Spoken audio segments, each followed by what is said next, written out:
Hi there. Today I'm going to talk to you about different ways that you can make remote learning better. Because isn't it great already? Excuse me while I figure out my slides. All right. So about me, I grew up with a teacher mom.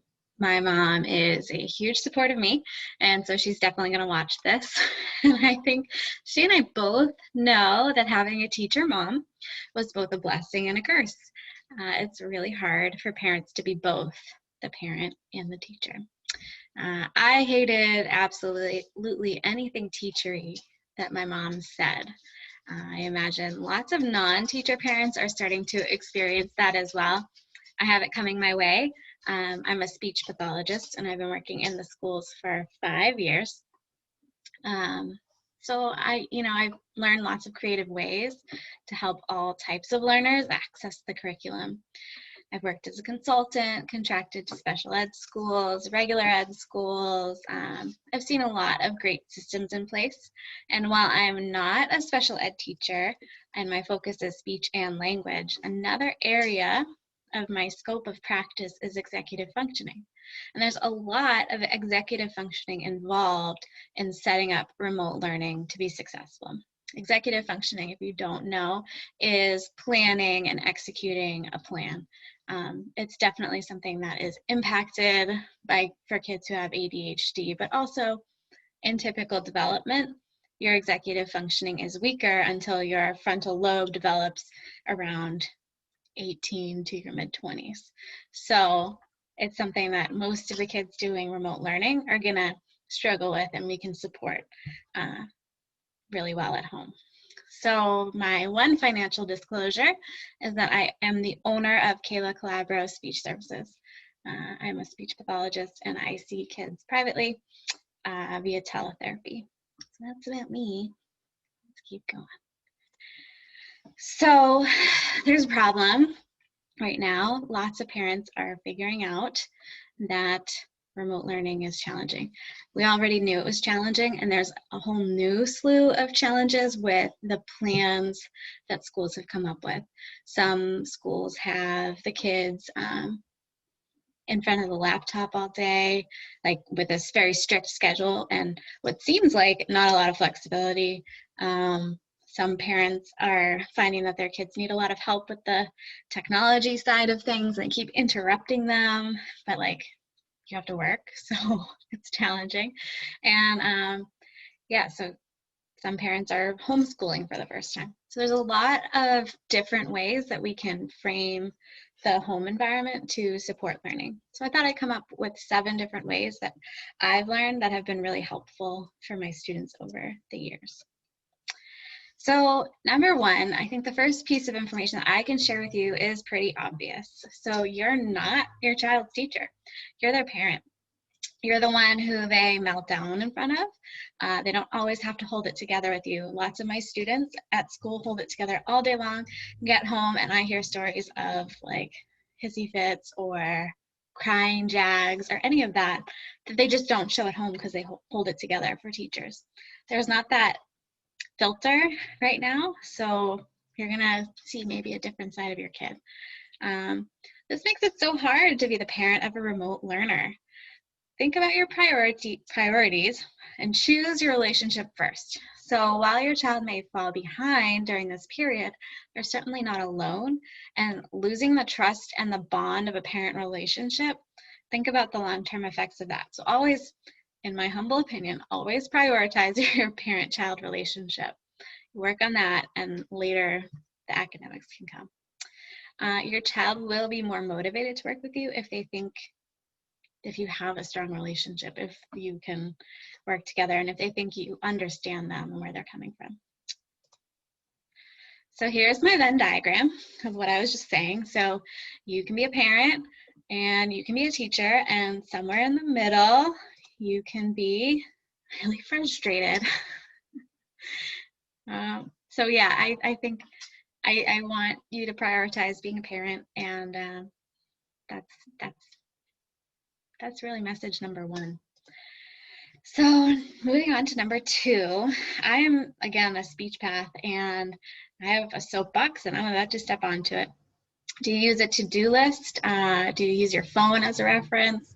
There's all sorts of visuals that we use as adults to help us through our days. And we use them a lot in school too, but the teachers typically provide it. So the teacher might write the tasks for the day on the board and things like that. Your school may be providing this online. It might be something that you can boost up at home to really help your child and break down the tasks they have to get done. So let's talk a little bit more about some things we can do. So a stubby to-do list. It just means stubby and fat and little. So let me show you what I mean. That's my dog. She's right under the table. So these are my favorite Post-it notes. They're pretty big, I would say, for Post-it notes, but small pieces of paper. And I tend to write a stubby to-do list with 3 things on it. And I write in huge writing. So maybe record video, edit, and publish. There's only 3 things that you can really put on it.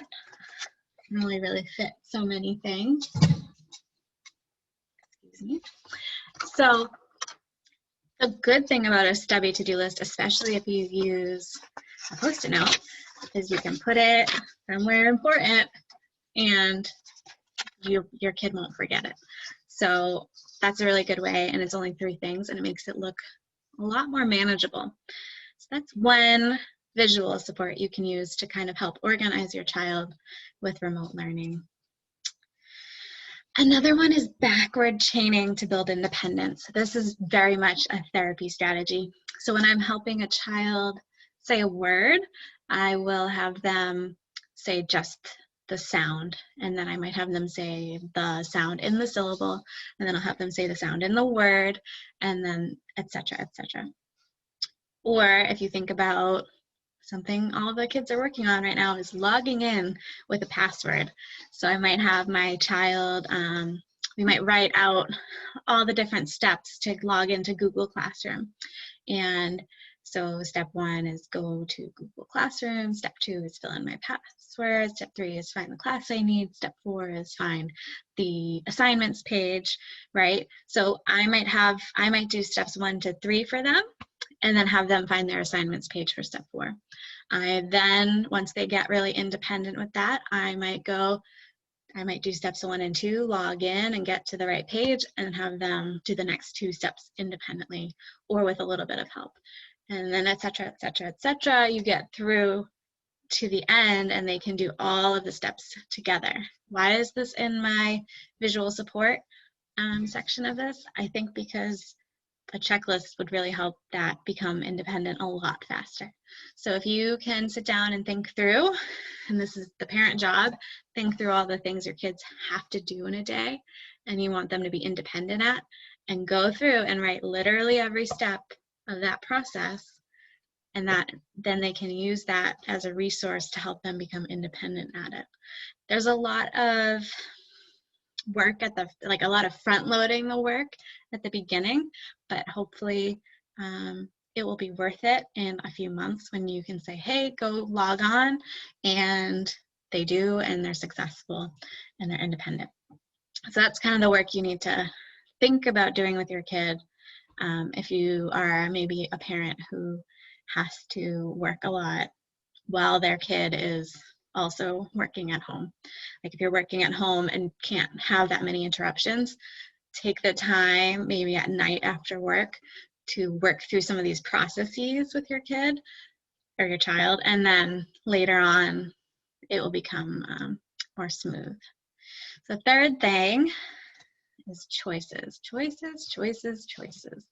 So I did a lot of work with kids who use augmentative communication, and one of the main things we do for kids who don't have a lot of communication is we recommend giving them choices, because when you give someone choices, it gives them autonomy and it lets them feel like a person and feel like they have control of their lives. Think about it, when you don't have communication, how do you control anything?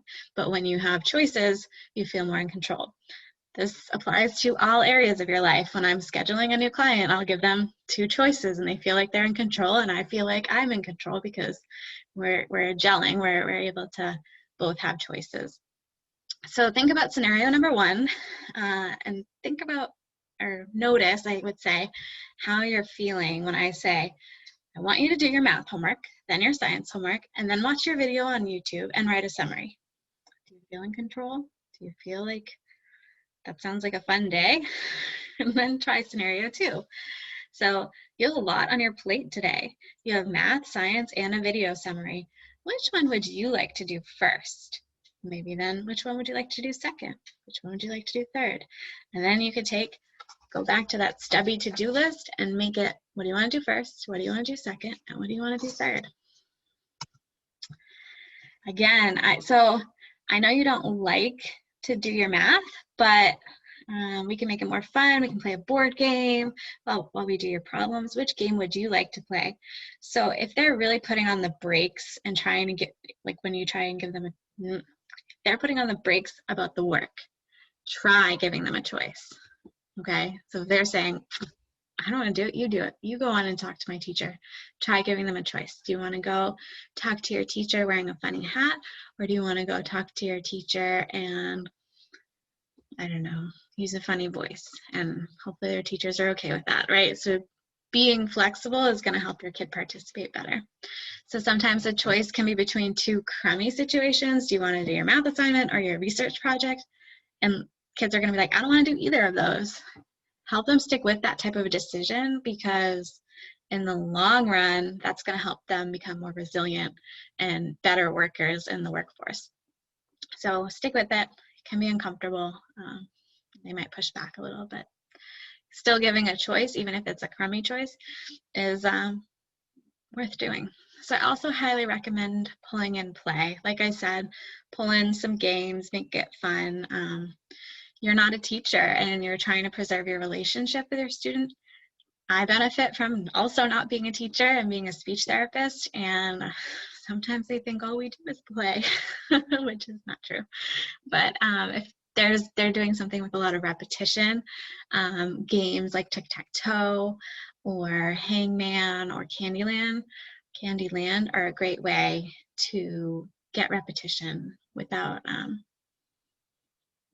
having to get too in depth. Like I wouldn't play Ticket to Ride, but I would play something with lots of repetition, so you can get like 1 math problem for 1 turn or something along those lines. So as a speech therapist, I have to teach kids hard things. Lots of what we do involves repetition. So one of my tips for parents and teachers is to vary the challenge. So pay attention to how your child is feeling and looking, because sometimes they won't tell you I'm getting frustrated, but they might get pale or red in the cheeks, and you'll notice that they're feeling overwhelmed. Make sure they have some easy wins mixed in with their challenging tasks. For me, as a kid, that would have meant doing some spelling work in between my math problems. Wasn't a big math fan. Nope, my mom will tell you that still today, but I love to spell. So talk to your child about their work and maybe have them rate, like, here are the things you have to do today. Let's rate them on a 1 to 10 scale, 1 being, this is the hardest thing I ever had to do, 10 being, this is the easiest thing I had to do, and or whatever. You might want to switch that and have them work their way through the list and then do something super easy, super hard, super easy, super hard, super easy, super hard. And that will really, and you don't necessarily have to tell them you're doing that, but you could, and just have them kind of have some small victories along the way. Let's see. Also have them notice if they thought it would be really hard and it wasn't. So reflect back. You thought this would be, what did I say? I think I said it backwards. So a number 1 would be really hard. You thought this was the hardest thing that you could do. Was it? Or where did it actually land? Help them build some of that awareness. It's an opportunity to do some incidental teaching that you wouldn't have. It's an opportunity of remote learning that is well worth doing. So just like when you're working out, take some breaks, alter the intensity of the work, and you can do the same thing for learning. Build in stretch breaks, brain breaks, do some dancing, watch a funny video, do something funny, go for a walk. Make sure your kid has lots of opportunities to do that throughout the day. And you're saying, but Kayla, they don't listen. This is not going to work. And sometimes they won't. I hated when my mom taught me anything. I still do. Like, we went to a paint night. She tried to give me advice. Something I'm working on. If your child's really struggling, you may want to look into getting them someone else to help. A tutor, an online support group, an executive functioning coach. If they're really struggling to listen to you, prioritize that relationship and try and get them some support. Pull in a mom friend to be the hammer and have them like help your kid plan their week and set some goals and be their mentor. So sometimes you want to focus on time. So you can either focus on like getting the task done or doing the task for a certain amount of time. Sometimes getting the task done is really challenging for kids because it just seems insurmountable. But if you say, let's set a timer for 20 minutes, and when the timer's done, we're done. That's a lot easier for a kid to kind of think about and execute. For bigger writing projects, that's how you do it as an adult. Kids might not realize that and might try and like get it done. So that helps to break it down for them a little. And you'll notice that teachers do that with their assignments. They'll say, work on it for 30 minutes. And if your kid is anything like me, they won't. But if you can get them to be consistent with that, that's really helpful. Think about how to chunk the time and build a routine. So are they going to work on it for an hour? Are they a kid who can sit for an hour, or do they need 30 minutes in the morning and 30 minutes in the afternoon? Just think about how that can look for them. So this is a little sidebar. Analog clocks, which I had none, like about a year ago, I had none in my house, but they help students to visualize time, because if you look at the minute hand, it moves over time and it's a circle and you can kind of visualize the time that's passing, whereas a digital clock has just numbers and it's pretty hard to visualize how much time will go by or has gone by. You can also get visual timer, which has red, so you can set the timer and it has red, and the red goes away as the time goes on. Or you can look up, there's a lot of free visual timer apps that you can look up that will show the time and help your child to visualize the time. Highly recommend using these as you go about remote learning, just so that your kid can really get a feeling for the time that's passing and how long things take and how long they have a break and that kind of a thing. So number 5, plan your setup and cleanup time. This is something I struggle with as an adult. If your child plans to work for an hour and then take a break, teach them to set a timer for 3 to 5 minutes at the beginning and about 5 minutes at the end for setup and cleanup. So that means about, let's do some math, again, not my favorite, maybe about 15 minutes of setup and cleanup. So that would be 45 minutes of work. So let's look at that. So setup, what am I going to do? What supplies do I need? What do I need to open on my computer, right? We're doing lots of computer work. And then the work time, we can talk about the Pomodoro method in a minute. It's basically you set a timer and then you have some breaks and a timer and some breaks. So work, break, longer break. And then ask, am I done? Did I turn it in? If I'm not done, how can I remind myself what I need to do next? That's something maybe the adults can take away. How do I leave myself a little mental note so it takes me less time to set up next time? Social opportunities and accountability buddies. So school doesn't happen in a vacuum normally, and teachers benefit from kids having peers. If your child has a task they don't like, teacher might say, okay, we're gonna all work on it. You can talk a little bit, just get your work done in this amount of time, right? we don't really have that at home, it's really boring. And there's a lot more fun things to do, like screens or go outside. So give them the opportunity to do their activities, their schoolwork with a friend. So right now, that might mean calling them up on Skype or video chat or FaceTime. I'm not recommending that they cheat, and you should definitely talk to the school about things like this, but if you can, have them have a friend up on a screen sitting next to them also doing their work, and it will really help them to focus and get their work done. Or maybe they'll just have a chat, but guess what? That happened in school too. So I like to call my friends while I'm on a long walk. It keeps me less bored. I used to call a friend while I build my Medicaid. Like, it's just, it helps you to focus by having someone there who knows your goal. So if you can maybe have your child pull up some friends on video chat and they do their flashcards or their assignment together, it'll make it more enjoyable for them and maybe for you. So you may even want to coordinate this with another parent and have them do this while you have a work meeting or something. So your kid is occupied with the support they need and you can focus most of your attention on work. Might be like a 70-30 split there. So here's your kiddo or a kiddo talking to their friend about their assignment, sharing with their aunt about what they learned today, talking to grandma about their presentation that's coming up.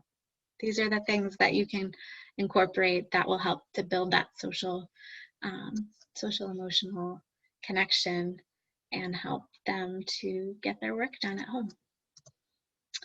So this is the last one, the Pomodoro effect. So if you haven't heard of it, it's basically you increase the stamina for focusing by giving short breaks. So maybe they'll work for 20 to 30 minutes, take a 5-minute break, and then after a certain number of chunks, you take a longer break.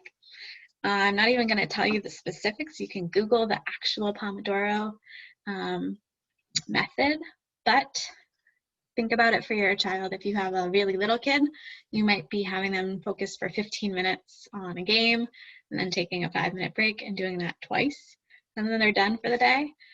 So think about it. It's kind of a fun thing to help increase focus and give breaks. Some kids, caveat, taking a break and then coming back can be really challenging. So if your child has attention challenges or has trouble starting and stopping, you might be better off with a different technique. I just like these. I think they're really cute. But they're another good visual timer. Once all the sand is gone, the time is up. So if you would like any more advice, I'm offering a free 10-minute parent training on the phone. So you can set that up by emailing me at speech@kaylacalabro.com. Right now I work with parents in New Hampshire and Massachusetts. I also have a phone number, 978-237-4851. So feel free to reach out to me if you are a parent who has tried some of these things and still need a little help. Also, reach out to your child's school. That might be the first thing I recommend you do anyway. So do that first. And if you're still having trouble, reach out to me.